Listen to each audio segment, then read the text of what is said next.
Hello, everybody, and welcome back to the Sander Lanch podcast. Today, we read chapters 5 and 6 of The Way of Kings by Brandon Sanderson, wherein things don't go for Shallan the way that she thought they were going to go. And, they really don't go well. And then things don't go well for Kaladin either. We talked about how they couldn't get worse. Well, they got worse. So, I'm Data, and with me today is... Jamie. Dak. And Joe. So hang on to something, everybody. The Sander Lanch is about to begin. Fear and the blade, the spirits of the fallen faith, scorn and degrade, my legacy and name, blend in the code, the father duty long bestowed, burdened by the shame. When order dies, there will be no pride in victory. When honor dies, I will be denied by history. I give my everything, return the reckoning.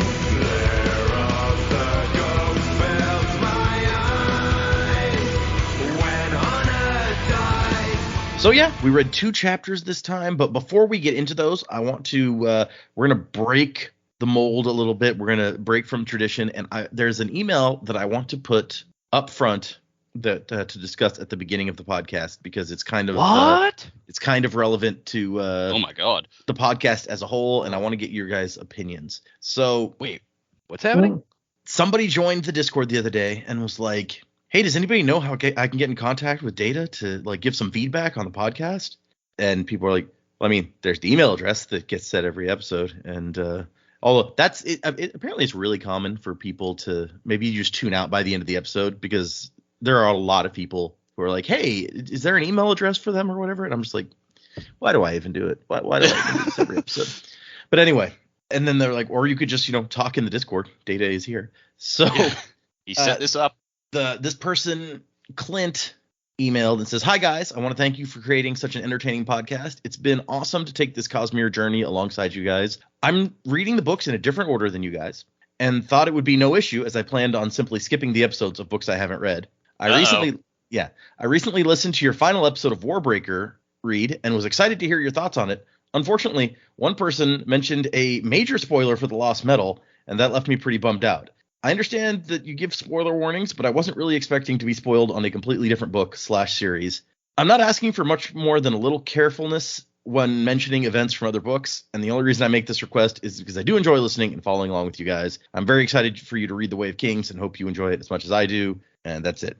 So it spawned a discussion in the Discord, and I wanted to get you guys' takes on it because my general feeling has always been that it's like, well, the whole point of the show is that we're making these connections to older books and we're going to be talking about these things.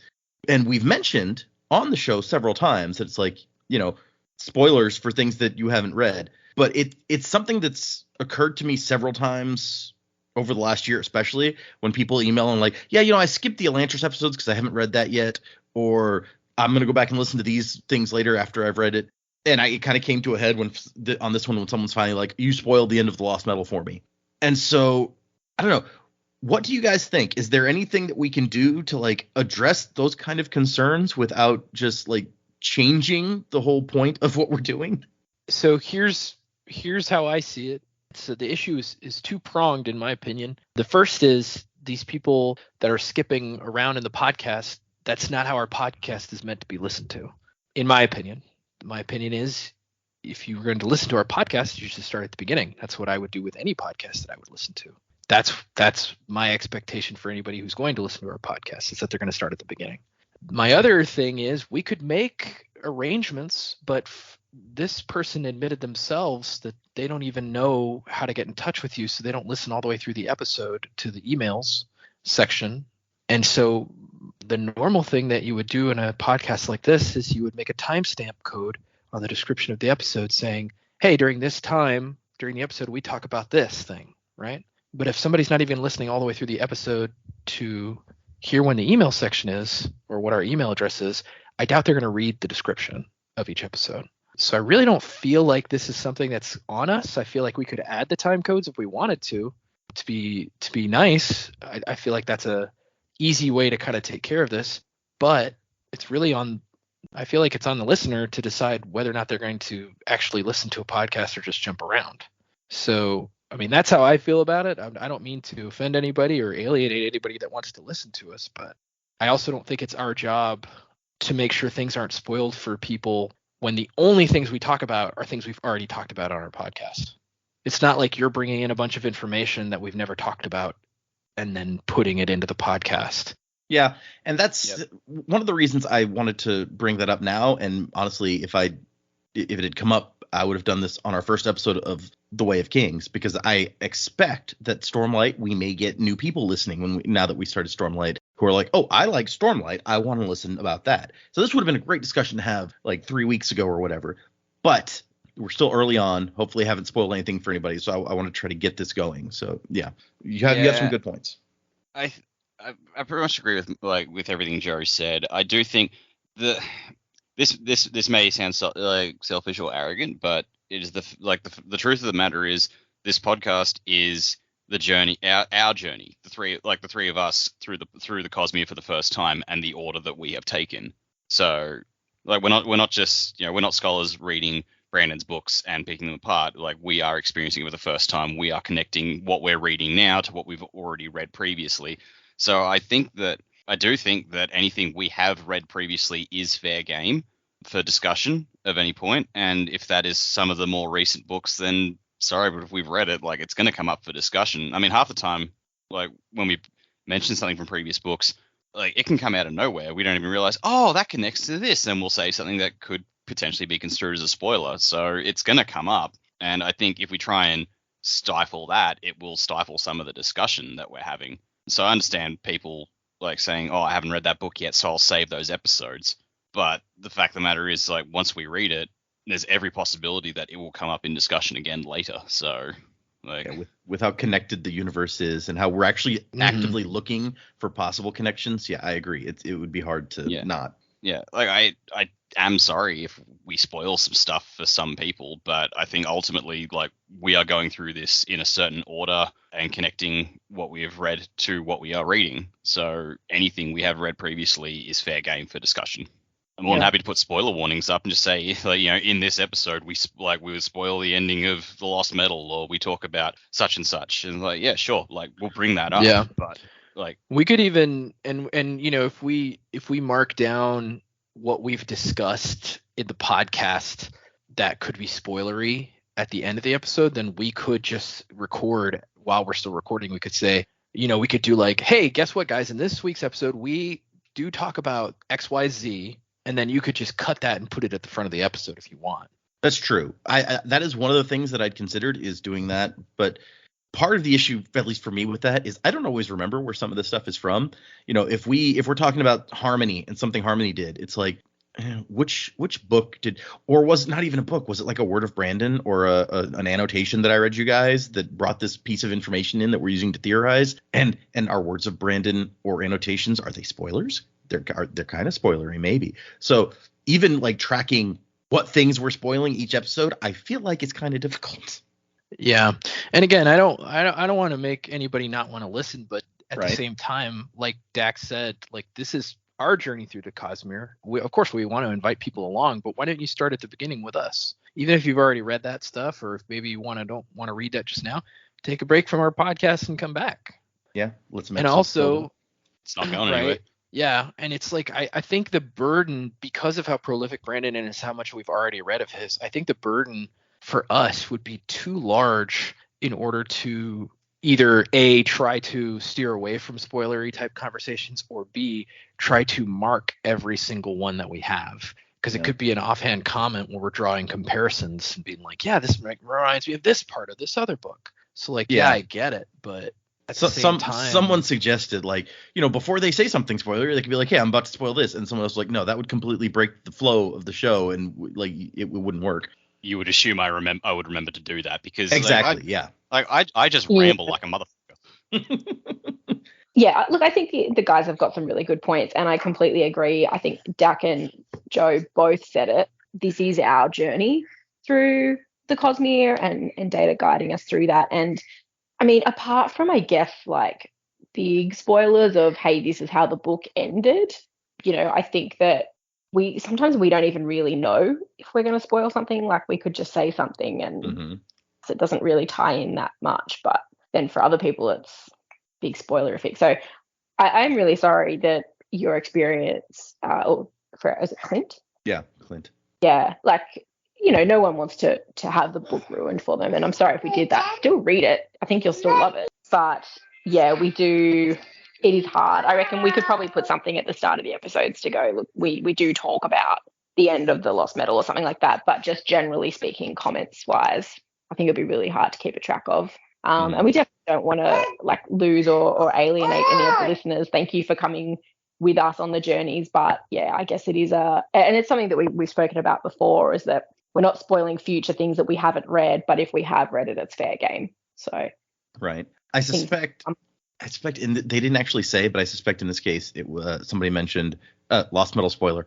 I think somebody mentioned like Wayne's death, and so it's like, oh yeah, okay, that would be a spoiler if you hadn't read that. Huh? But yeah, the best I could come up with in the discussions, and it did, like I said, prompt a lot of discussion, a lot of good opinions, and like very, very personable and like friendly, like disagreements, but everyone respected everybody else's opinion, sort of thing. It was really nice to see actually how cool the people in our Discord are. But I think the best that I could come up with was that we could add a generic, because the big thing for me, I guess, is a person coming in and listening to, for instance, our first Stormlight episode fresh.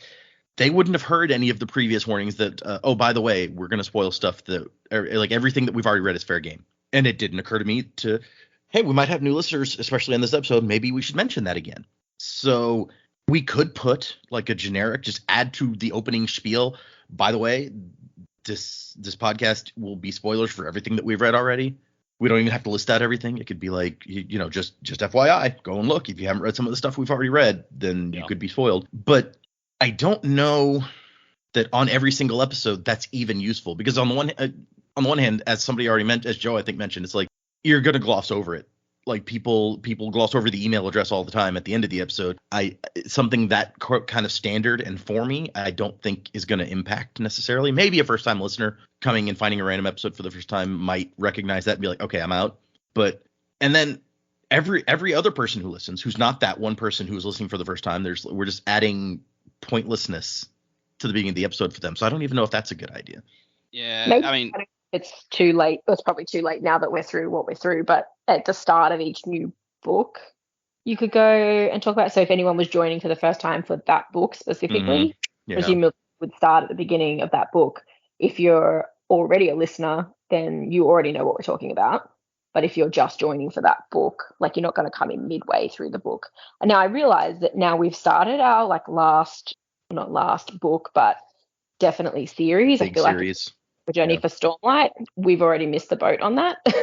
But maybe in the future we could just put something at the front. Yeah, that was my main thing, was like, this, if I'd had this thought like 3 years ago. Yeah. But at this point it feels a little late in the game to make that change when we're kind of past it. Yeah, I don't know.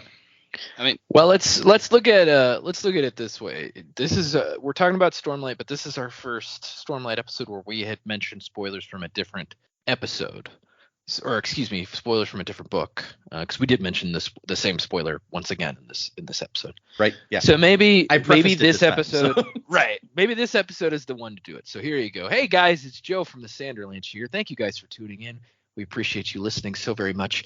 I want to let you guys know that as we go through these books, we're going to reference everything possibly that we've ever read in the past on our podcast. So if you're not familiar, or if you're a first-time listener, we've read through Mistborn Era 1, Mistborn Era 2, Elantris, Warbreaker, several of Brandon's short stories, including Secret History. So any of those topics are fair game during our podcast. So if you haven't read all of those books, I encourage you, go read them, go listen to our podcast from the beginning.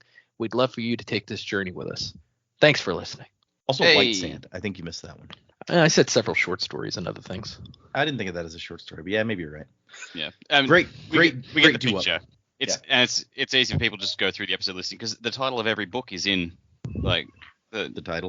whatever episode we're doing it. Yeah. So Yeah. You can put that at the front of In this one since this is the first spoiler one we've had since Stormlight started. We talk in the emails as well. Like we've had questions about, what was I think since we started Stormlight, what was the biggest shocking thing about Oh yeah.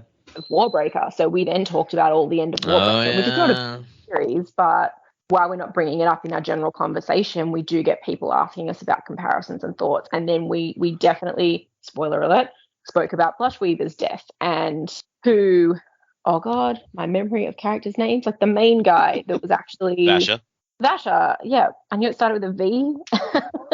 Yeah. We knew about who he was. So we've definitely given away some big stuff in the ending of books, and because we're being asked those questions at the end of the episodes as well. So whether email questions become a hey, if you don't want to be spoiled for anything, maybe don't tune into the emails. I don't know. Yeah, but I feel like we discuss things even outside of the email, so that's why it's like, I feel like it's just too tricky for us to try to just steer people away without just saying like, hey, we talk about everything we've talked about before. So yeah, and I definitely don't want to in any way discourage that, because I think that's a lot of the fun is for listeners to be like seeing if you guys make connections or your theories about connections. And so trying to censor that, I feel like, is exactly the opposite of what we want to do. So I still have one of my favorite memories of this show is like we're halfway through Elantris, and then I've connected to a dot to something we read in Secret History prior. Then it's gone, hey, wait a fucking minute, those people were Elantrans. Yep. Yeah. Great. Or, exactly the kind of thing. Yeah. Yeah. One of my favorite things is when me and Dak joke about what's his name being the pirate chef king. Oh my God, that was the fucking best. And then it turns out to be true. Okay, well, I'm glad that you guys at least were thinking basically along the same lines that I was, because a lot of the stuff that you guys said were the exact thoughts that I was having. So I want to make sure that we're all in the same place, and apologize to anyone. Honestly, as the person leading the discussion, this should have been something that I thought of early on and was prepared for. But it's one of those things where it's like, well, in my brain, that's how it works. That's how it's going to work in everybody else's brain, right? Like they're going to think of it the same way that I do, but obviously not necessarily. So yeah, okay. Do genuinely feel sorry if we spoiled stuff for people. I think Lost Metal's probably the turning point because it is such a recent book, whereas Warbreaker and most of the others are 10 plus years old now. True. But at the end of the day, like I swear this is not the first time we've talked about this. It's like we've mentioned before, like obviously not at the start of the episode, but like anything we read previously is fair game, right? Yeah, I'm pretty sure. Yeah, but I mean, you gotta be listening to every episode to get that. So if you're sure, you may not hear that. That's a good. But that's no, a good point. like I do get it, Clint. I'm, please don't hear me saying I don't care about you, because that's not the case.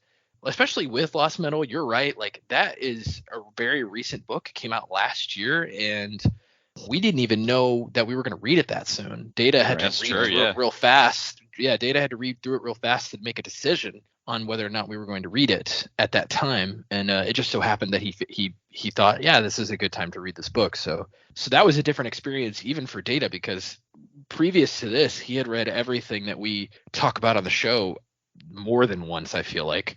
Correct me if I'm wrong on that. No, but absolutely. at this point, it was like he had read it once and then maybe once more before we started. I don't even know. Yeah, it was, and honestly, you guys may start to get some inklings in this very book about why the thought was to potentially delay that one. Yeah, I mean, Lost Metal, I will say Lost Metal is kind of a blur for me. Like, I remember some of the major plot points, but some of the like more secret-y Kelsier and crew stuff, I'm like I don't have a super good memory for that stuff. Yeah.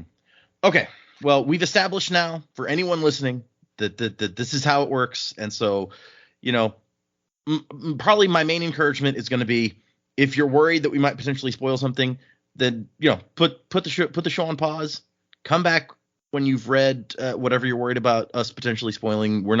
It's not going anywhere. It's going to be out there for you, and I'm just as happy for someone to enjoy our podcast a year from now as I am if you are enjoying it today. It's not, we're not pulling down big ad revenues from all the ads we have on the show for people listening the first week. I don't care when you listen, just enjoy it. Yeah. You can be one of those people who emails us and then here's their email like a year later. Right. Yeah. Okay, well, Yeah. thanks. What must that be like? Like you just hear yourself from the past and you're like, oh yeah, I wrote that. You might even forget if your name's like a common name, you might forget that you wrote it. You're like, that person made a lot of good points that I might have made if it had. Oh, self high five. Yep. This is okay. this perfect avenue to be like, hello from the world of tomorrow. It's true. It is. Yeah, all while we were talking about like this is our journey, I just kept thinking of Final Fantasy X. This is my story.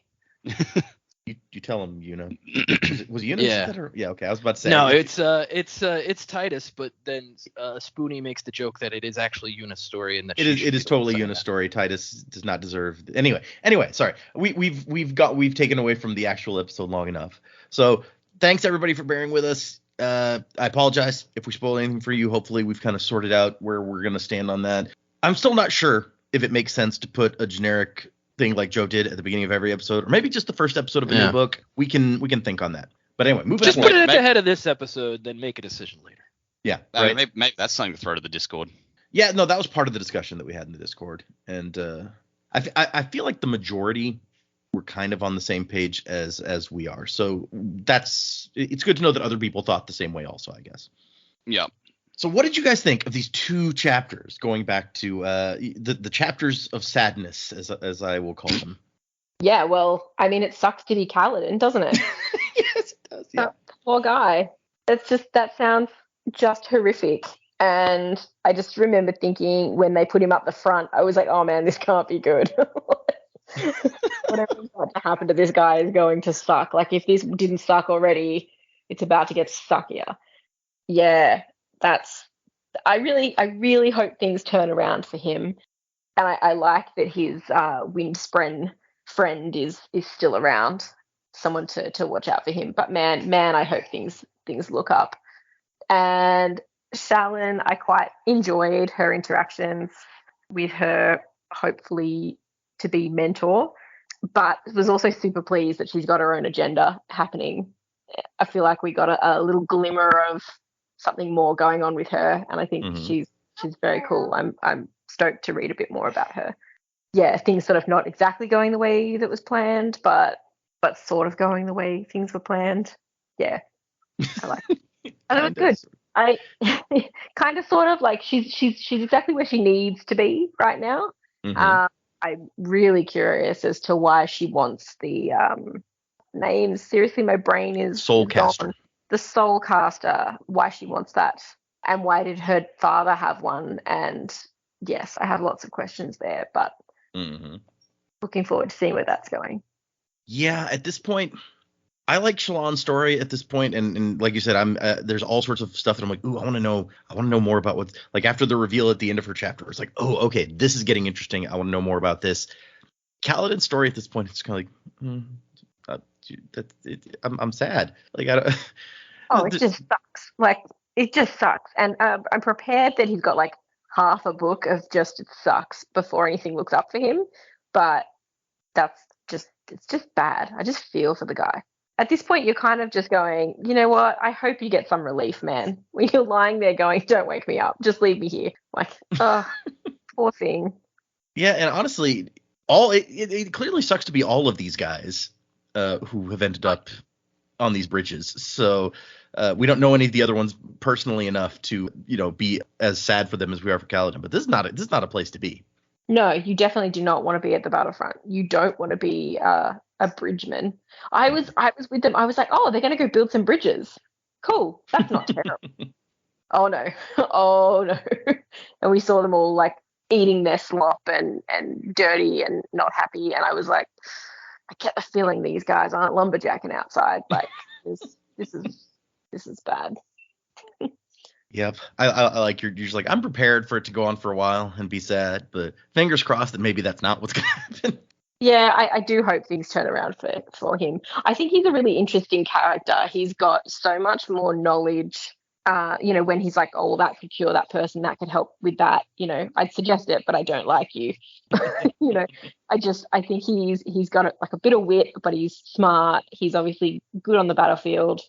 Is quite a complex character and could be so much more than where they put him. But I hope he gets an opportunity to then kind of break out and and use that information. And whereas I feel like now he's just the guy that survived the front line. And what's his name? The sergeant? The sergeant. Gaz. The three name. Gaz. I want to call him Zach, and I knew that was wrong. Really bad. I'm gonna actually have to start writing these names down. Gaz. Gaz is just gonna be mad, right? Yeah. Yeah. How dare you survive? Like you were supposed to die. How inconvenient for me. Yeah. Fucking Gary. Wait, who's Gary? Gaz. That's okay. Yeah, you In get Australia. yeah, you get names like Gary or Barry, and they get shortened to Gaz or Gaza and Baz and Bazza and stuff like that. So as soon as I saw Gaz come up, I'm just like, fucking Gary. All right. Okay. All right, Gaza, you fucking prick. Yeah, no, fuck that guy. Fuck him with the heat of 1,000 flaming suns. Yeah, man. Any Garys. This specific one. Yeah, no, like this was just horrific. Like I did not expect any of this for Kaladin.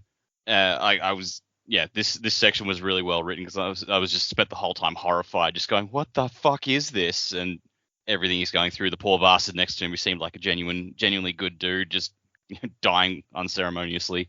So Kaladin was the only one left in the front line. It's like that whole section was just messed up. So yeah, curious to see how Kaladin comes out of this, but I have absolutely no idea how, because it just seems like, all right, yep, you're fucked, mate. Shallan's story was kind of interesting, but I'm just like, okay, more high society stuff with kings and everything, cool. Yasna's, your high lady, a bit egotistical, but I mean, she has the magic power to back it up, so there's that. But then it got to the very last thing, where she's like, I'm gonna steal that thing. I'm like, oh, you've got my attention. Let's see this. Huh? So, yeah, that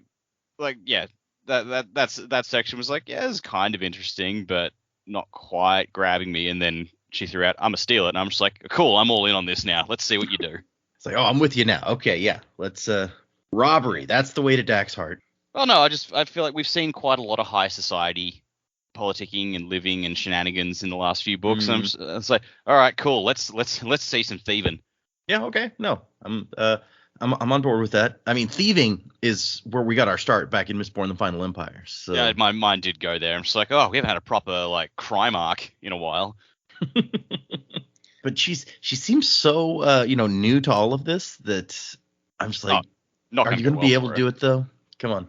Is she even going to be able to get taken on as a ward at this point is the real question, because that doesn't seem like it's going to happen. Not unless she pulls something severely, just wondrous out of her ass. Mm-hmm. Funny stuff, these chapters. No, the Shallan stuff, it was interesting. I'm definitely interested to know more about Yasna. She's the most interesting female character to me so far. Shallan does have a little bit of interest with her, oh no, I'm going to steal stuff. But I guess that plan makes way more sense than what you as a reader are expected to believe the plan is, which is she's somehow going to dig her house out of poverty by becoming this lady's ward, because really that would take years and years. And it sounds like they need something to happen pretty immediately. So her stealing something of great value seems to make a lot more sense. But yeah, interested for sure. Yasna is very interesting, getting to see a little bit more magical powers. And then Kaladin, yep, sad stuff, but also, it's not boring. He's not sitting in a cage now. It's true. He's carrying a bridge across the battlefield. I think he's gonna win Gaz over. I think that's what's gonna happen. Gaz is gonna be the reluctant sergeant who's like, all right, you're all right, kid, I guess. And then, yeah, we get introduced to, his little Windspread friend has a nickname, which I believe Data probably remembers better than I do, because I didn't know who was cosplaying as what, but I'm pretty sure there were several Syl cosplayers at the convention last year. So yeah, I think so. That sounds right. So yeah, it was cool. I'm enjoying it. This book hasn't had a misstep so far, in my opinion. I think it's pretty good. So we're only 6 chapters in or whatever, but it's good stuff so far. Yeah, like you said, I believe there were some cosplays, and I messed up. I don't know if you guys noticed last week. I forgot that we had not been told her name yet, and so I was just like, oh yeah. So when Syl says this, I'm like, shit. And I caught myself immediately and had to fumble. Did not notice a thing. And then I left that in the episode where normally, if I fumble something ridiculously, I'll just cut it out. But I was like, I think that the listeners will appreciate this fumble in particular, and so I got to leave that in there for them. But yeah, I like your perspective, Joe. I was worried that these first chapters, you in particular, might be like, oh, this is depressing. I don't want to read a depressing. But I like this perspective. It's like, at least it's interesting. It's more interesting than him sitting in a cage, unable to do anything at all. Yeah, I mean, I think what's really captured my imagination so far about this book is what I mentioned last week. Is like everything's alive. Like everything, I feel like nothing's going to waste here. Like everything has something going on with it. Even the way they talk about the stone, it's like it's got something going on with it. And so yeah, I think everything is pretty cool so far. Okay. Yeah, and we're continuing to learn all sorts of things about this place. This is horrible, but it's not boring. And actually, you guys may remember also last week, like after Dak got done with some outrageous thing, I was just like, I don't even remember what I was going to say now. After the end of the episode, I remembered that I was curious because it wasn't until this episode that we see what the shattered plane is. I was curious, like, what do you guys think the shattered plane is going to be? Like, what image does that evoke? So I guess now that we've kind of seen what it means to be a shattered plane to some degree, like, what do you guys think of this just as a landscape? It seems so unusual to me. No, I hadn't really thought about it that much, to be honest. We're kind of in the back seat being driven around by Brandon at this point of the book. I guess now that we've seen it a little bit more, I never really thought about it being like manufactured, I guess. Like I just sort of thought it was just an area. I didn't really think about it being so like sculpted. It sounds like it's been sculpted by Soul. I've just forgotten them again. Soul. What, the Soul Caster? Casters. The carvers? Don't know. Interesting. Okay. That's kind of what it sounded like to me, that they'd like forged it out of like all these caverns and holes and stuff. I don't know. That's kind of what I picked up reading through it. Whether that's the case or not, I don't really know. But okay, interesting take. All right. Sounds pretty barren, all like stripped of everything. It does. Yeah, a little bit. Not to drop back again on Final Fantasy X, but it made me think of like the Calm Lands and like the giant chasm that they fought Sin and created this giant chasm in this land. It made me think of that. So like it almost strikes me as like this is the place where they perpetually do battle. Like that is what this place is used for, is fighting. That's all they use it for. That's the main reason that the people that they're fighting there is because like that is the battlefield. And maybe like it's perpetually been a battlefield for like generations because there was some great battles there. Maybe that's where the prologue takes place. I don't know, but that's interesting. Yeah. It just like, it just strikes me as like a barren wasteland full of these giant chasms that like you have to, that just go like deep into the planet's core, and you're just going to die if you fall in. So yeah. Who knows what's down there? How deep does it go? Yeah, like you take the Final Fantasy references out of what Joe said, and it's pretty much word for word what I thought. Okay. I thought all that, but not Final Fantasy. Yeah, okay. I got you. Okay, fair enough. Yeah, like I said, that was something that I meant to hit at the end of the last episode, but did not. So here we go. Once again, I ruined it.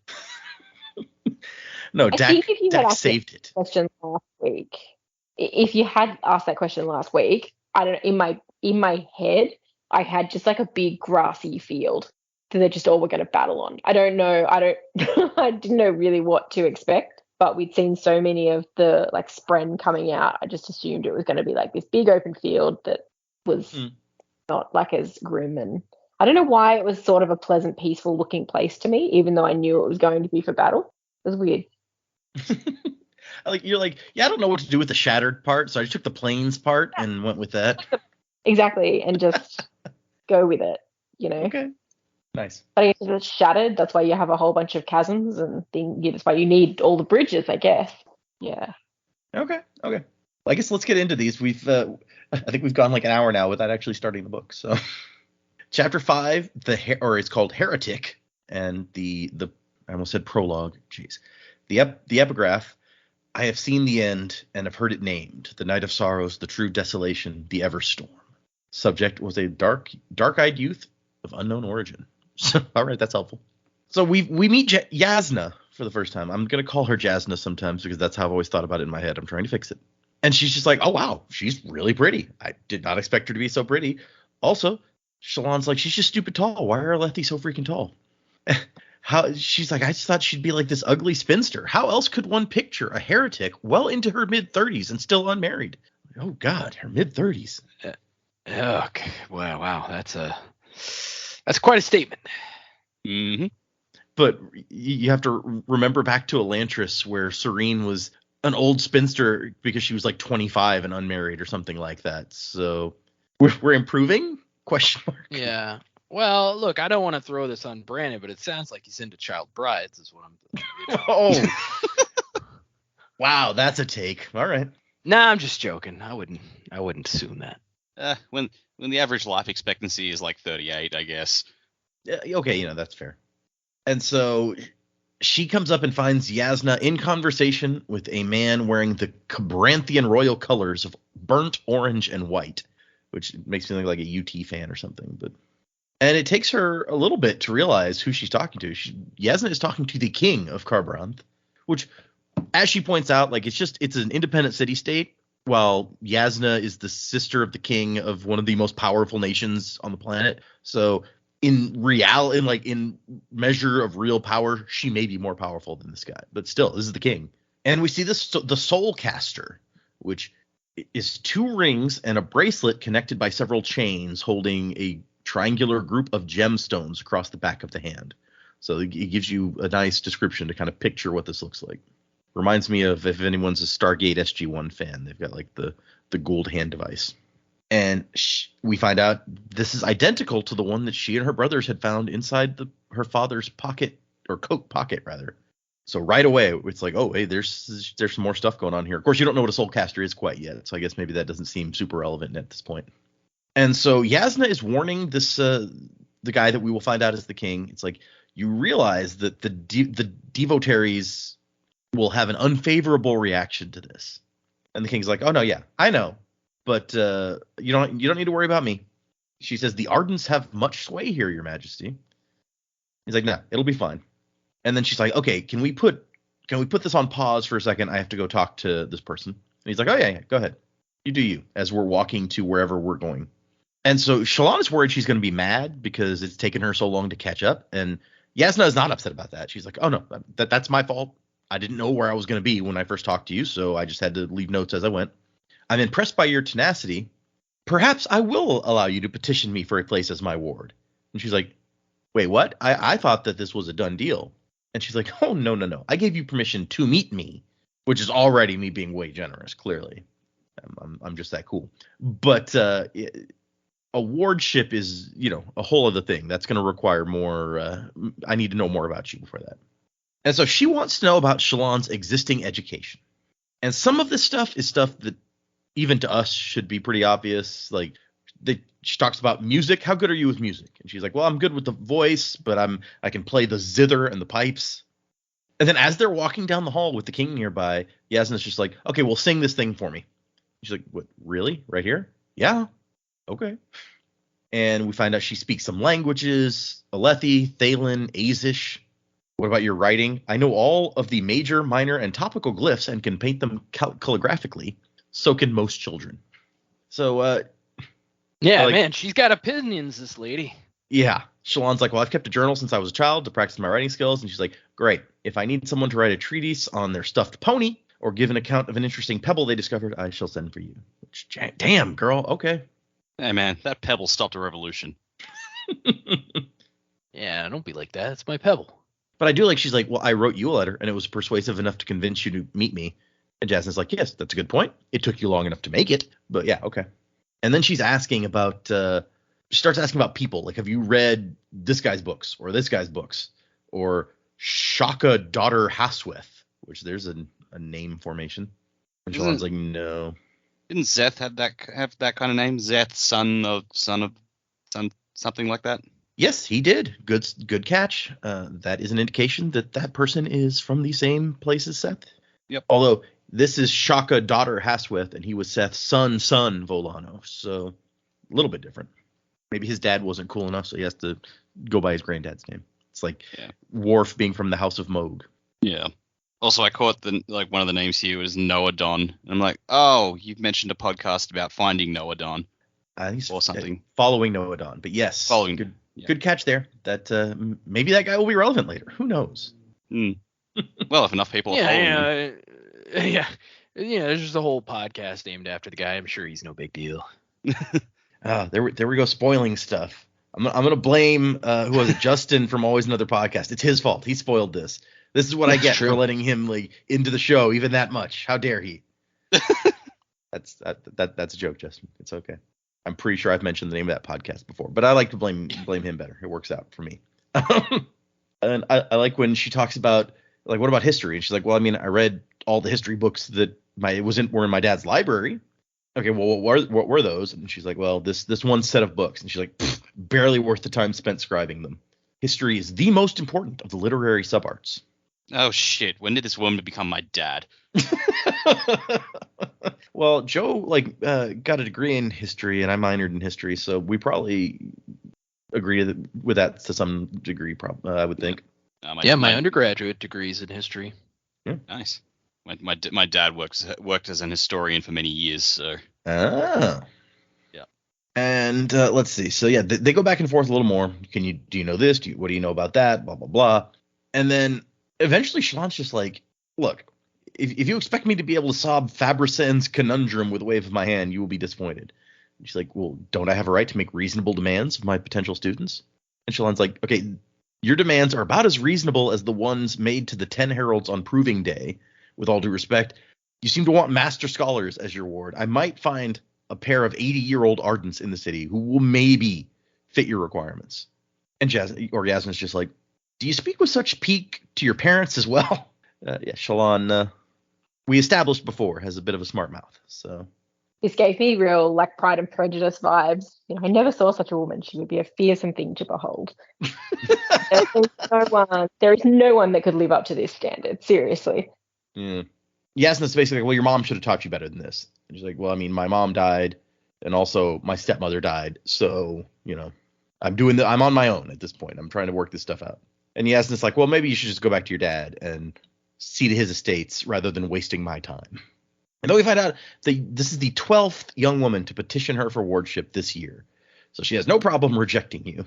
And Shallan's here like, oh, damn, I thought that maybe other like important women would stay away from her because she's a heretic. She's at odds with the religion that most people follow. But no, apparently not. Being the sister of a king and renowned for your scholarship in your own right is enough to draw people regardless. And then we find out what the king was negotiating with Yasna for. During the last high storm, there was a collapse. This building is built into the mountain, basically. And a huge rock fell and blocked off this one room. And they have not been able to remove it. And there are people, including, we find out, the king's granddaughter, trapped on the other side of this rock. The king's like, if only we had a shard blade, we could cut it up. But Yasna has made an agreement to get rid of the rock in exchange for access to the Polanium, which we heard that name before. I don't know that we know what that exactly is. And she says, send for some wet rags for people to put over, which it sounds random at that point. Like, okay, wet rags are going to help remove the rock. Got it. The rock's having a baby. Get me some hot towels. Give me as many wet rags as you can. We're going to erode this thing. That would be a way to go at it, I guess. It took 4 years. I'm afraid what you heard was get me a lot of wet towels. What I said was get me all the wet towels that you have. Well, Shallan does get one moment to kind of stand out where Yasna's like, how would you ascertain the mass of this stone? And Shallan's like, I mean, I'd probably just ask the king. I'm sure his architects calculated it. And Yasna's like, an elegant response. Did they do that, Your Majesty? He's like, yeah, they did. Touché. Yep. Well done. And so Yasna holds up her soulcaster and the gems start glowing. And there's a very dramatic moment of like light that Shallan takes a mental picture of, committing the scene to memory, it says. And then Yasna's hand sinks into the rock and it vanishes. A burst of dense black smoke exploding into the hallway. Man, if you do that wrong and snap your fingers wrong, it's like half of all life in the galaxy disappears. Right? Exactly. I know Right, about that's gem it. gloves. And so what we find out is Yasna has a soul caster, a powerful one. 9 out of 10 were limited to a few transformations, creating water or grain from stone, forming bland single-roomed rock buildings out of air or cloth. But this one can affect any transformation, literally turning any substance into any other substance. So that's powerful. I love how like they're so blasé about that. It's like, oh yeah, you're limited. You can make food out of nothing, or you can make a house out of air. Like, oh, that's very limited. Fucking hell, I would want that. Well, and I don't know if you remember in the last Shalon section, we find out it's mentioned that emeralds are the most valuable because they can be used to make food. I do remember that. Yeah. And so at the time, Take- you're probably like, well, how the fuck does that work? Well, here you go. Take that, Hermione. It's you and Gramps' laws of Gosh fundamental up. transfiguration or whatever. Oh, gosh. Whatever it is. Yeah. You can't make food Yeah. here and nothing. Watch me. Eat this, gush up. But yes, so Yasna has a magic glove that can turn anything into anything. And I mean, I feel like it shouldn't. I think it's Jamie who's like, I want to see why she wants this. I mean, I feel like we could come up with lots of reasons that you could use something like this when your house is on the verge of bankruptcy. Yeah.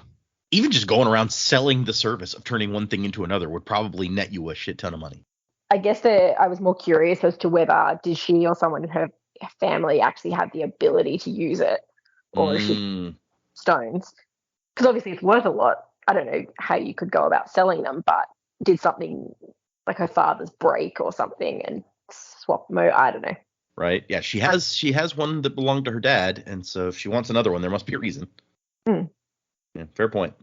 And she thinks how it must grate on the Ardents that such a powerful holy relic was in the hands of someone outside the Ardentia, and a heretic no less. So we're finding out some more about the Ardents and the Ardentia as they get mentioned repeatedly. You may remember that in the previous episode it was mentioned that Ardents are the only kinds of slaves that you don't have to pay because they're not allowed to own anything, which sounds kind of in opposition to how powerful they sound here. But I don't know. Maybe there's religious reasons or something. And so Yasna basically tells her, it's like, look, this isn't going to work out. Sorry. And she's like, but no, you haven't finished interviewing me yet. And Yasna's like, wait, you're telling me I haven't finished what I was. Okay, no, really? It's like, yeah, you left out painting and drawing, the like super important feminine arts. And Yasna's like, well, I don't care about those.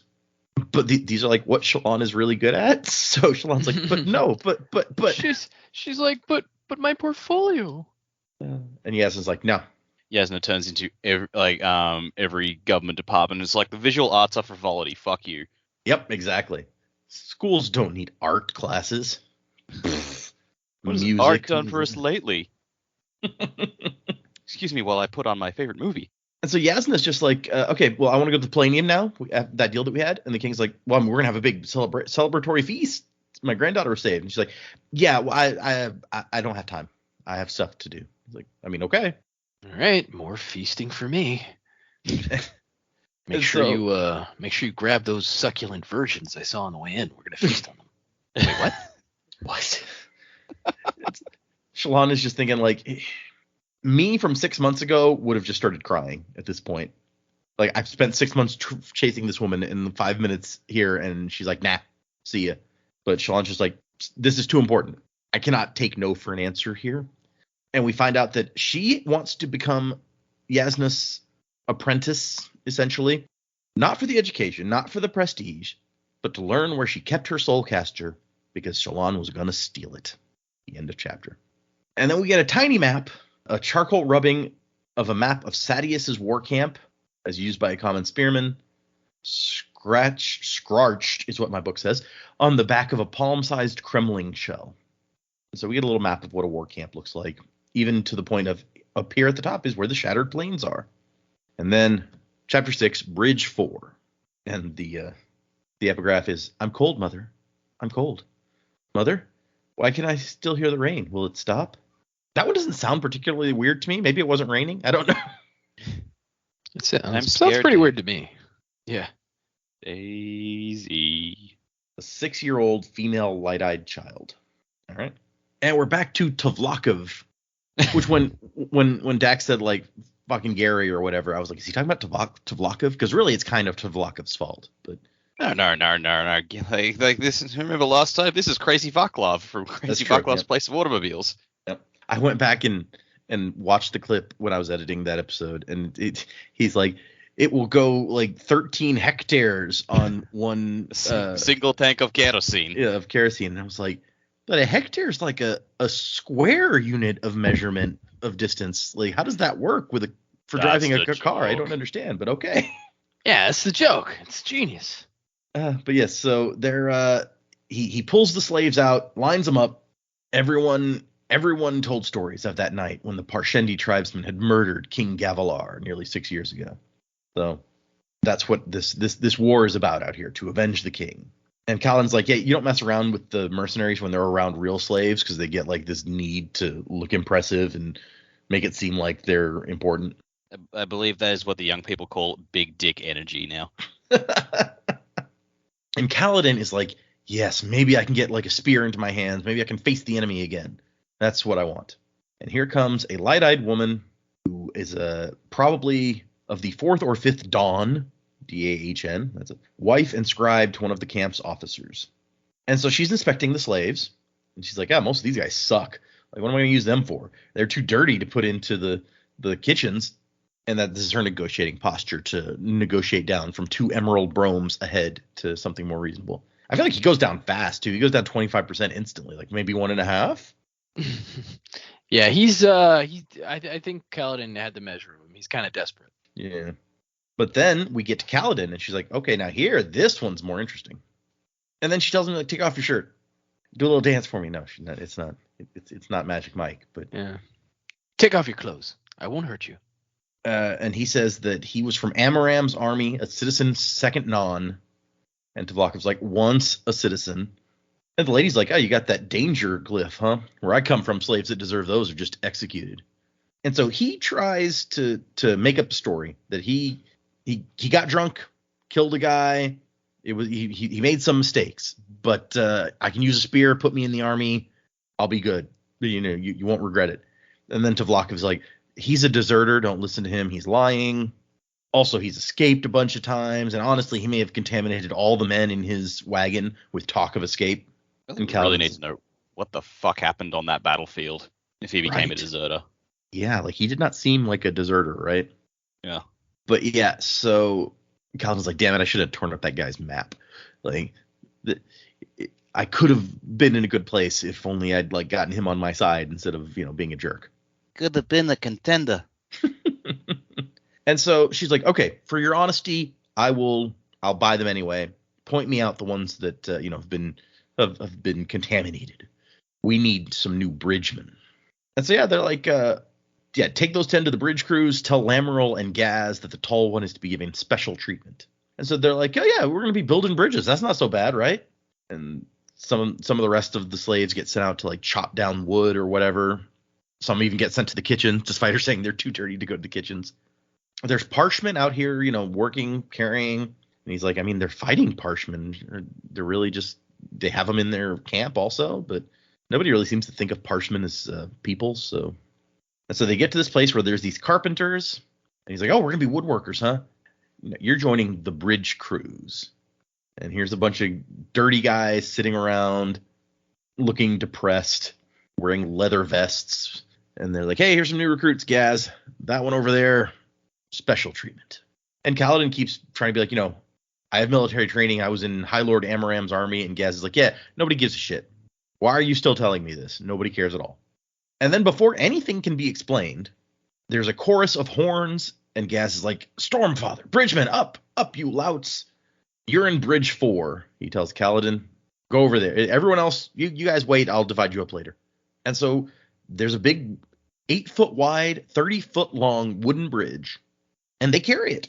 There's actually 40 or 50 of these bridges, so there's a lot of people because it takes a lot of people to carry one bridge.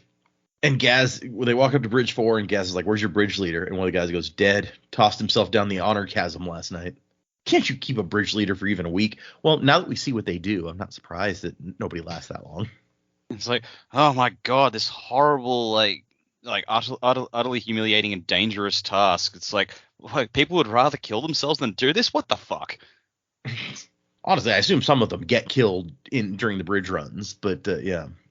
I don't think any bridge leader would survive long. It doesn't seem.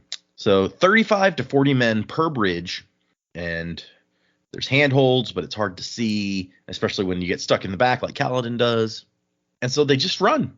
All these guys carrying this bridge, and the guy standing next to him is like, you shouldn't have insulted Gaz. He sometimes lets new men run in an outside row. Sometimes. And he gives them the advice, breathe in and out, focus on the steps, count them. It helps. And so now he sees why everybody had these vests, these leather vests, because like the bridge weight is resting on your shoulders. They didn't give him one of those. So that sucks. And they didn't give him any shoes, which also is pretty messed up. It's like, yeah, how many dudes running these bridges just like break their ankles because they can't see where they're going and just fall out the back? Yeah, right. That's got to be a pretty usual hazard for this kind of job. So we have some permanent bridges that cross the chasms between the plateaus out here on the Shattered Plains. At first, there are permanent bridges. And they run, and they cross them. They cross the plateau. Then there's another bridge. They cross that, another plateau, and on and on. And the bridges are set up not in the most direct route anywhere, but where the plateaus are closest to each other. The chasms are narrowest, so it's easier to build the bridges there. So you can end up going like a bunch of different directions to get to the place you're going.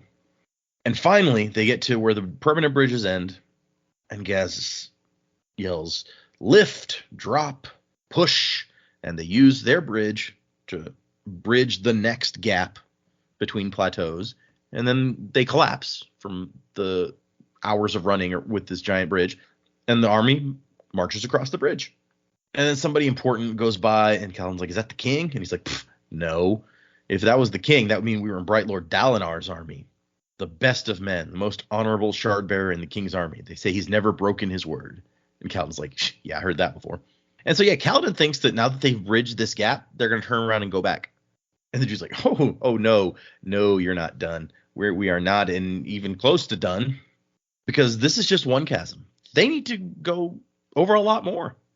And so it says that they repeat this at least a dozen times. The army crosses their bridge. They have to go across, pick up the bridge, get to the other side of this new plateau before the army gets there, so they can put the bridge down and it will be ready when the army comes to cross. So it just continues to suck, is this job. But the worst part is when you arrive at your destination, because they finally get to where they're going, and Gaz is like, newcomers get to go first at this part, your lordship, and puts Kaladin in the front. Finally, I've arrived. I'm at the front. And he's like, at least I can see now. Jeez. And what he sees is that across the next chasm, over on the next plateau, there's a bunch of Parshendi lined up, and they are different from Parshmen that he can tell here. They've got orange armor on, and they're kind of bigger and tougher. He says that they're more solid. And we get one guy going, Talenelat Ilin, bearer of all agonies. This is going to be a bad one. They're already lined up. Talenet was the guy from the Prelude that got left behind, the one who didn't abandon his sword, yeah? That is what we have guessed, at least, yeah. No, they say the name in the Prelude, Talenel. So they've just added some bits onto this. They have. Yeah. Bearer of all agonies, that sounds like the guy who was left in hell. Right? It seems like an appropriate title based on the little that we know. Yep, he's bearing all the agony, all right. Man, what a title. And so they have to run the bridge at this group of Parshendi, all bows ready, arrows knocked, ready to start shooting them down. Because this is the only way for the army to get across the chasm to fight the other guys, is to get these bridges down. And so, because obviously if you are the Parshendi on the other side of the chasm, you don't want the army getting across. They start shooting the bridgemen down as they run forward. The first wave of arrows kills the leathery-faced guy that has been giving Kaladin advice this whole time. So that sucks. And yeah, just arrows keep coming. People keep dying. It's horrific. And they seem to focus, like if they'll focus fire on certain bridges to try to shoot down enough of the carriers to make the bridge fall. But eventually they get there, and Gaz is like, lift and down, you fools. And they get the bridge shoved into position. And here comes a bunch of cavalry streaming across the bridge now that it's set, and not giving a shit if they run over any bridgeman who happens to be fallen in their way. And so the Parshendi managed to take down 4 bridges, but Gotta 16 say, I had feel like been the placed. archers on Kaladin's side took way longer than they should have to start firing back. Right? Like, why not start firing earlier? It's like, okay, we need the bridge to get across the chasm. The archers are killing our bridgemen. We should start shooting now. But I mean, for all of the horror of running at them, I mean, like 16 of their 20 bridges made it into place. So that's pretty good numbers. Yeah, I guess. But that's also why you have like 30 people to a bridge, even though you only need like, I think what they say, like 20 to carry it, because then you can afford to lose 10 guys and your bridge will still make it. And so, yeah, he just passes out after this and is awoken by his friend, like, hey, Kaladin, get up. They're going to leave you. You're going to die. He's like, no, I don't want to go back. Just let me die. So this is hours later. He's just been passed out on the battlefield for hours. And he looks around and there's some guys walking around, some bridgemen walking around and shaking the dead bridgemen to see if they're alive. And then if they're not alive, they take their shoes and their vests. And Kaladin's like, yeah, they never would have checked me. I don't have anything for them to take. So this time the Spren had saved his life by getting him up before the entire army left. It appeared that Sadeas's forces had won. At least they didn't seem to be any Parshendi still alive. The plateau they'd fought on looked exactly the same as all the others they'd crossed, except there was a big lump of something in the center. Not sure what. And he asks, Spren, do you have a name? And she goes, yeah, I do have a name. Why do I have a name? How the hell should I know? And her name is Sylphrena. And then she goes, Syl. That's amusing. It appears I have a nickname. And he says, congratulations. And then Gaz spots Kaladin alive. And he's like, you. And then he points to the bridge for Kaladin to go pick it up. And that's when Kaladin's like, you gotta be kidding me. It's like, no, either carry the bridge or stay behind. And Kaladin realizes, oh, I was supposed to die out here. That's why he didn't care if I had a Vestor sandals to start with. He put me in front to die. I very rudely did not take him up on it. And one of the other bridgemen's like, it's okay. We can go slower now, and they'll give us lots of breaks. And some soldiers will help us. It takes at least 25 men to lift a bridge. And the chapter ends with Kaladin thinking that nothing could have been worse than what happened before. Losing all he had to the war, nothing more terrible than failing those he'd sworn to protect. It appeared he'd been wrong. There had been something more they could do to him. One final torment the world had reserved just for Kaladin, and it was called Bridge 4. That's not really fair. There's a bunch of people in Bridge 4. It's not just for you, but it does suck. I'll give you that. So yeah, those are our 2 chapters that we went through this time. Just as Joe said, fun, funny stuff. Just a laugh riot from start to finish.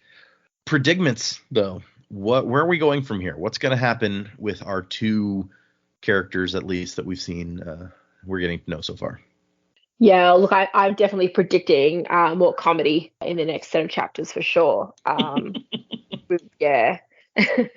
No. So Kaladin, I think things might get a little worse before they get better for him.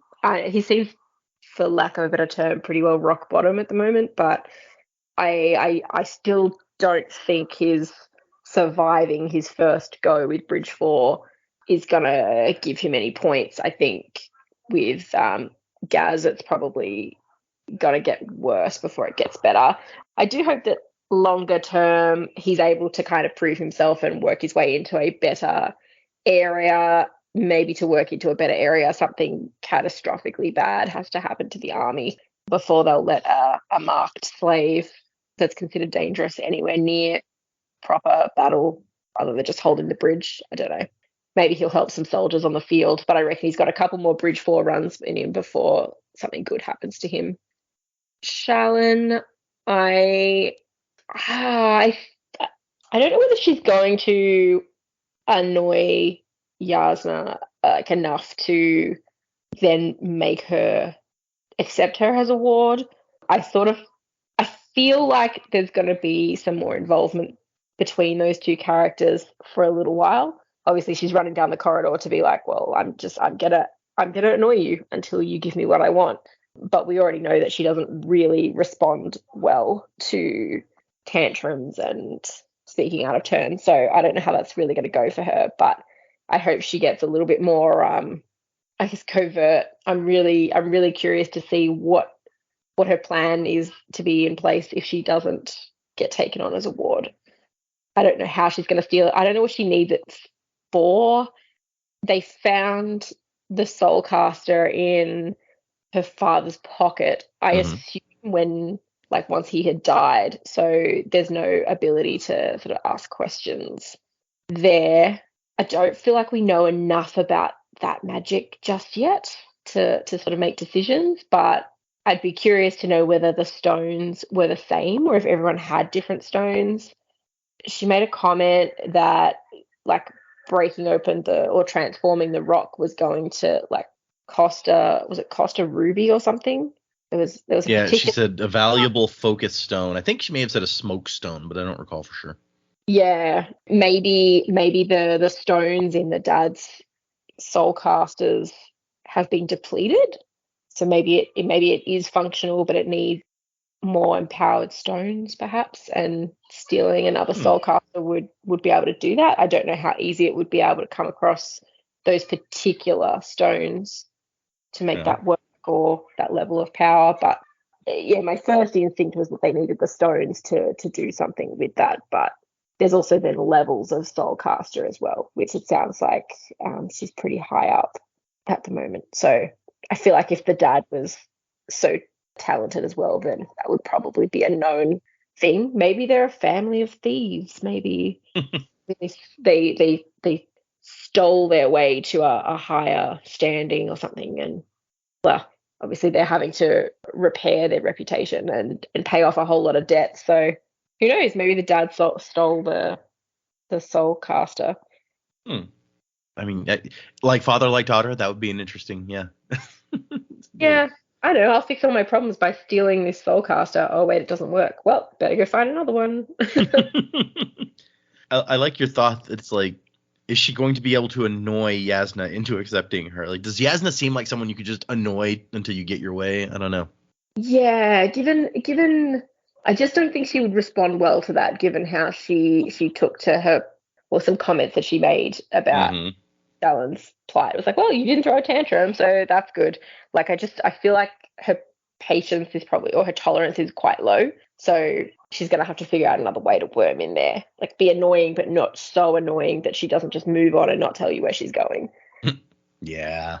Yeah, no, that's a good thought. And I also like you're like, is there a backup plan if you can't become her ward? Because you might need one of those. Yeah. Yep, that's a real possibility. I guess we shall see. I guess she thought she had it already, so. Right, yeah. She thought she had this sewn up. She might not have spent 6 months chasing her if she didn't think it was already a done deal. Yeah. Where we're going to go. Yeah, I feel like Shallan is going to do her best to worm into Yasna. I don't know how that's going to take, but long term, I think she is going to get a hold of this soulcaster and she's going to just go on the run trying to get back with it. Because of course Yasna's going to know who took it, so Yasna will be coming in hot pursuit. But there are if what Shallan thought was accurate, there are people out there who are pissed that Yasna had it.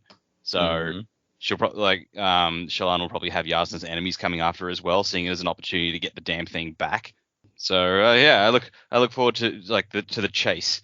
That should be interesting, and then it can have all the wonderful adventures of her trying to figure out how to use it and seeing those go awry.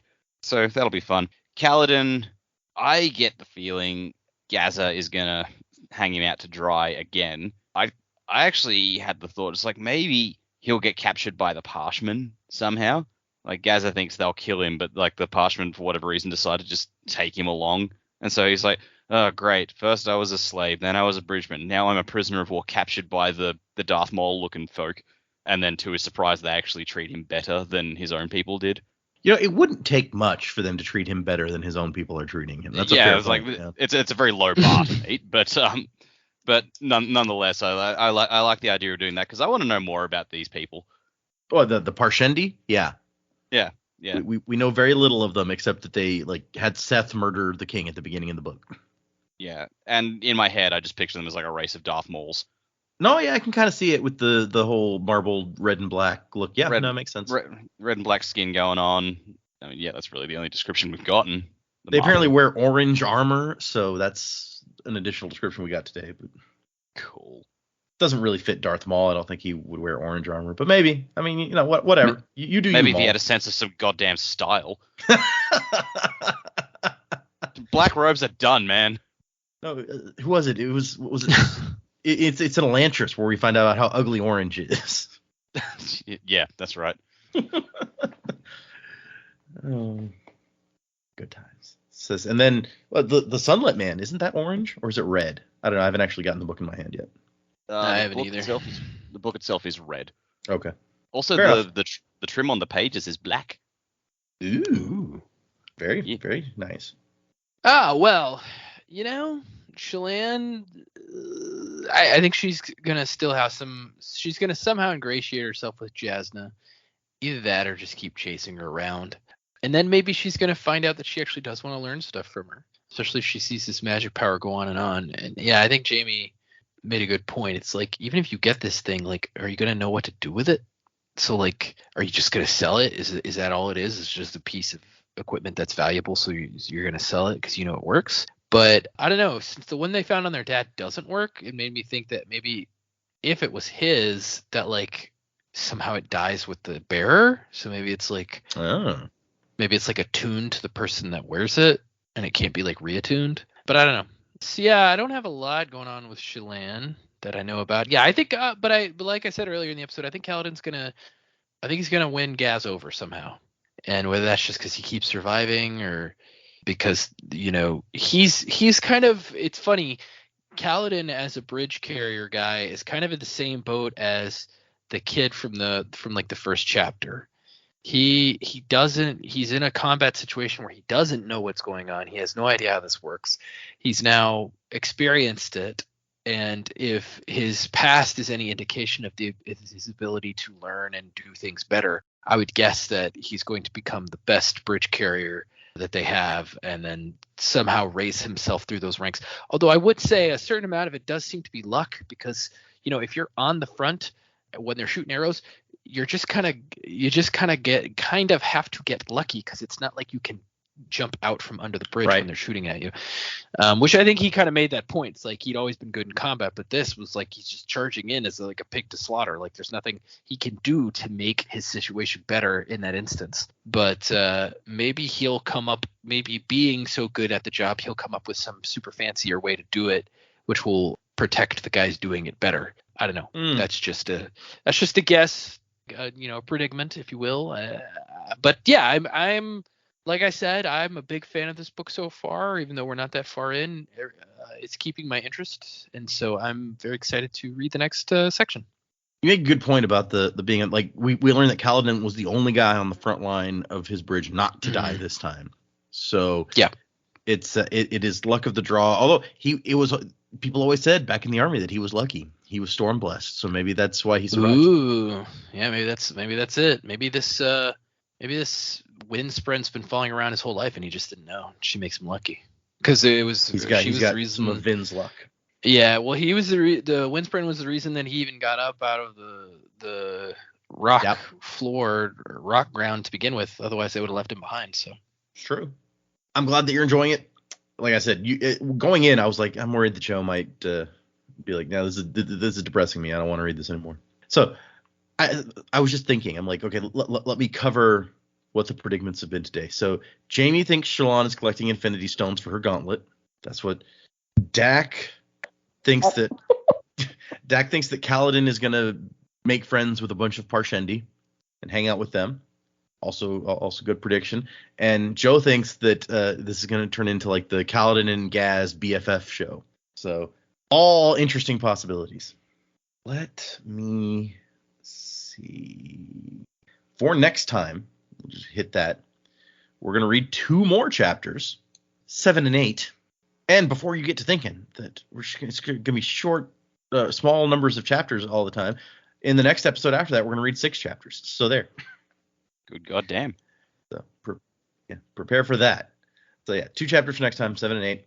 Let's do we have a bunch of emails because we kind of saved some up from last time also. And I already read one, so we'll probably save some more also since we spent so long on one of them already. But let me hit a couple of these since we don't have any patrons, any new reviews or anything this week. So we got time for a few emails. This one says it's titled Sanderlanche Podcast from Sam. Hello, Dak, Data, Jamie, and Joe. Now that I finally caught up, I figured it was time to email in. I've been listening to the show since December of last year after I read The Final Empire for the first time, and I needed more Mistborn content. Following along with you guys, as I've had my own Sanderson journey, has been a true joy. I enjoy your predictions, whether they be scarily close or another volcano theory, and they make the show wildly entertaining. You've even changed my own thoughts on certain aspects of the books, namely Spook. Joe has thoroughly convinced me from not caring about him to hating him. Or, I'm sorry, thoroughly converted me from not caring about him to hating him. Yeah. I mean, if there's anything you want to do, it's go for being apathetic to hate. You know, you want to have a strong emotion one way or another. Let's talk about Warbreaker, though. Of all the Cosmere works I've read, this is definitely the weakest in my opinion, which is a shame because I think it has some of the most interesting magic Brandon has written, as well as the potential to have a great influence on his future works. Undoubtedly, the best parts of Warbreaker are Vasher and Nightblood. I agree with Dak and Joe that if the magic were better explained, it would help the story overall, versus Elantris, where not understanding the magic was the point of the mystery. I don't mind the bad pacing nearly as much as I read through it fairly quickly, but I did hate being confused all the way through. Even when I finished, Vasher's explanation does little to really explain Awakening, and really just leaves me with more questions than I started with. Hopefully this is better explained in the sequel if we ever actually get it. I'm excited for you all to begin Stormlight, and I'm looking forward to your reactions and crazy theories. Roshar has some of the most fantastical and iconic locations in the Cosmere, such as the Shattered Plains, and the story that takes place there is truly fantastic. I also look forward to your opinions on some of the more controversial aspects of Stormlight, which I won't spoil what he's calling controversial, although there is at least one character we already know that he's proposing here, as I feel like we may have another Spook on our hands. Thank you for the great podcast and for being part of my Sanderson journey. Wasn't to the time of fixed. Big call there. Yeah, calling out a Spook. But this person actually did send us a screenshot of their Spotify 5-star review. So I said we had no new reviews. I'd forgotten that in this email there was a screenshot of a review. I see. So now I'm just supposed to give him some kind of mystic power, huh? Yep, for Sam. All right, Sam. You know what? You could be what old wow, I can't even remember his name. It hadn't been that long. What old Waxilium Ladrian is. You could be a Queen Shot. That's always a good one. Very, very utilitarian. Yeah. Okay. The next email is from Oliver. And Oliver says, I've been thoroughly enjoying the podcast. Started listening a month ago, and I'm now on the final epilogue of the Wax and Wayne series of books. Anyway, I was curious what each of your favorite movies were. Personally, mine is Lord of the Rings 2 Towers. Anyway, keep up the stellar podcast, and hi, future me. Favorite movies? I feel like anytime somebody asks me that question, it's too difficult to answer. So I usually have to unfortunately in a podcast setting, I don't have the luxury to be like, well, why don't you pick a genre and then I'll try to narrow one down. Right. How do you pick just one favorite movie or book? Yeah, exactly. I mean, I'll just go with. No, I don't even know where to start. I think we've had this question on the podcast before too. It's possible. I think I've definitely brought up my favorite movie before. That is In Bruges. It's a good movie. Yeah, we've talked about that one for sure. Yep. My second favorite is Pan's Labyrinth. Oh wow! Really interesting. Yeah. Okay.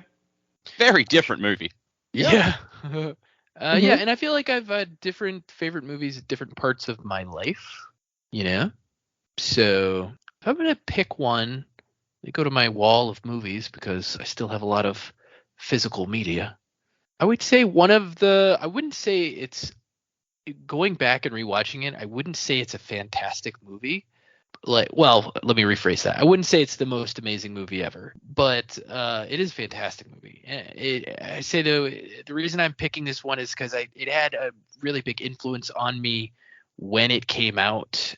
When I was a teenager, is probably Garden State. It's a good movie. Interesting. Okay. I don't think I've actually seen that. Yeah.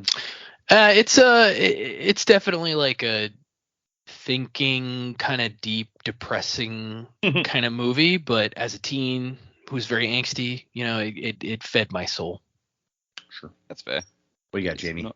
The one I always come back to is Apollo 13. I think you've mentioned that too. I remember hearing that from you. Yeah. It's that there's so many good movies. It is difficult to choose. And it kind of depends on what sort of mood you're in, but that's one that I could always, if someone said, hey, we're going to watch this, I would always be happy to watch it. Well, you make a point of watching that one at least every 6 months. So that would definitely make it a if not the favorite, then a front runner for it. Yeah, absolutely. It's always a great story of how in the face of, you know, potential disaster, seeing the best of humankind come together to get people home and get them home safely. And it always makes me a bit emotional, even though I know exactly how the story is going to go. And I watched it a million times. I always still get a little bit teary when they actually sign off. Tom Hanks is coming out of the capsule and is like, that's us done. It's every time. That's nice. Doesn't mean you got Tom Hanks, Kevin Bacon, and Bill Paxton in a box. Like that's just gold right there. Oh, the cast is phenomenal. Ed Harris does an incredible job, and Yep. He plays Gene Kranz, the flight director. And if you ever watch the actual footage of Gene Kranz in an interview, and then he got really emotional, and Ed Harris like studied him and replicated that. And I just think the job that he did portraying that role in particular was just incredible. Honestly, I haven't watched that in forever. I should go back and watch that again. That's one of those movies that is like, especially back when it came out, it was like, well, you have to see this movie. It's like everyone is talking about this movie. Yeah. And so, but I don't know that I've gone back and watched it since then, honestly. So probably should. I'm a very different person now than I was when that movie came out. Mm-hmm. The movie's great. The book's really good too. Apollo 13. It was previously titled Lost Moon, but it's a very, very good read. Some extra information from Jim Lovell in there. So if anyone's a space fan, definitely hit those up. Neat. Favorite movies from. So I went out to my Letterboxd page where I've got like recorded most of the movies that I've seen and the ratings, and I was like, okay, what movies have I rated 5 stars? That would be my maximum rating. One of those would probably count as my favorite. And so I've rated very few movies at the maximum of 5 stars. And so I'll just throw out a couple of them so you guys can get the gamut that I've got going on here. So Avengers: Infinity War, I have it 5 stars. Scott Pilgrim versus the World. Yep. Serenity. That is a good one. Star Trek First Contact, my favorite Star Trek movie, clearly. The miniseries Taken I have on here is 5 stars because it's an incredible miniseries that the Sci-Fi Channel did in the early 2000s. Love that. The Brothers Bloom, great movie. That one, yeah, that was. I've seen it. It was interesting. I think it didn't quite grab me as much as some of Rian Johnson's other movies, but it was an excellently made movie. But I got to the end and I thought, okay, probably have to see it again to really collect my thoughts on it. Yeah, it wasn't even like I saw it when it was in theaters, but it wasn't very big even at the time. It was like in one of the less nice theaters in town on one screen, and I was just like, I haven't even heard of it. I was like, let's go check this out while we're looking for a movie to see, and it really connected with me. I really loved it, but obviously, different strokes. So Sure. Yeah, that's the kind of movies that I have on my list. So thank you for the question, Oliver. That was a fun. We don't often get to take, although clearly we have taken that particular side trip at times before, but we don't get to depart from the topic of the show in that way a whole lot. Oliver also sent us a screenshot of their 5-star Spotify review. So. Why does this keep happening to me? Oh, and I actually skipped. I'm sorry, Oliver. I skipped that the beginning says greetings from Wales. Oh, hey. So Welsh friend.